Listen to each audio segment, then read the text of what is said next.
All right, so we're looking at John chapter 12, verses 27 and 28. This is after Jesus arrives in Jerusalem the week of Palm Sunday, and he's talking to a crowd. And he says, I am troubled now. Yet what should I say? Father, save me from this hour. But it was for this purpose that I came to this hour. Father, glorify your name. And I think this is a great example for us of obedience. Jesus is discussing here how his time is coming, the time for him to be sentenced to die. And he admits, I'm troubled. Like, Jesus is anxious about it. He knows what's coming for him.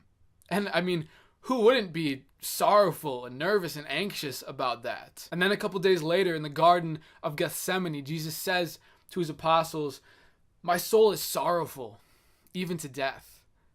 He's getting closer and closer to what he knows is about to happen.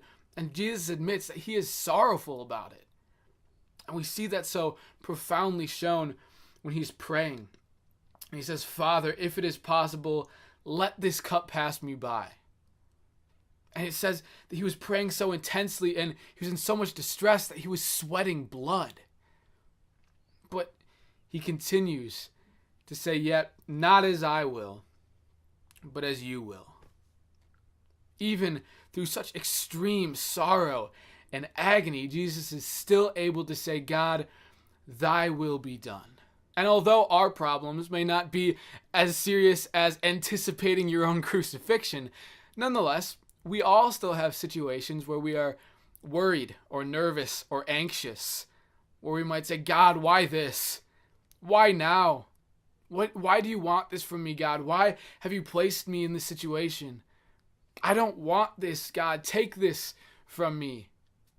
In these situations, we can relate our struggle to Jesus. In those moments, in our personal anxieties and stressful situations where we ask those kinds of questions and we don't know if we can make it through, we can come to kneel beside Jesus in the garden and draw from his strength to be able to say together, God, yet not as I will, but as you will. And going back to that first passage that we read, I think that is a great way to approach any kind of situation. It says, yet what should I say? Father, save me from this hour. But it is for this purpose that I came to this hour. Father, glorify your name.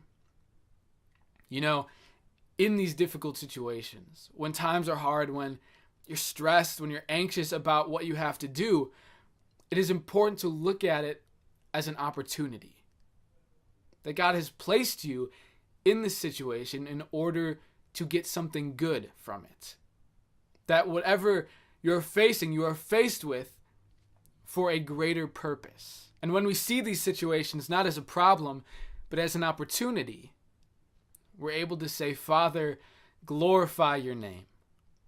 We're able to understand that God is using this situation for a greater good, that it is a blessing in disguise, that it may come with sorrow, it may come with a measure of difficulty, but it presents an opportunity for some greater goodness. So what we can gain from this, from looking to Jesus in the situation, is that we don't go through our struggles alone, because Jesus understands our sorrow.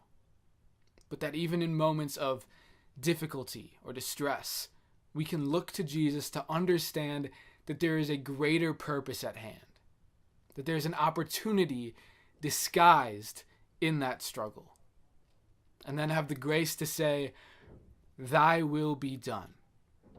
Father, glorify your name.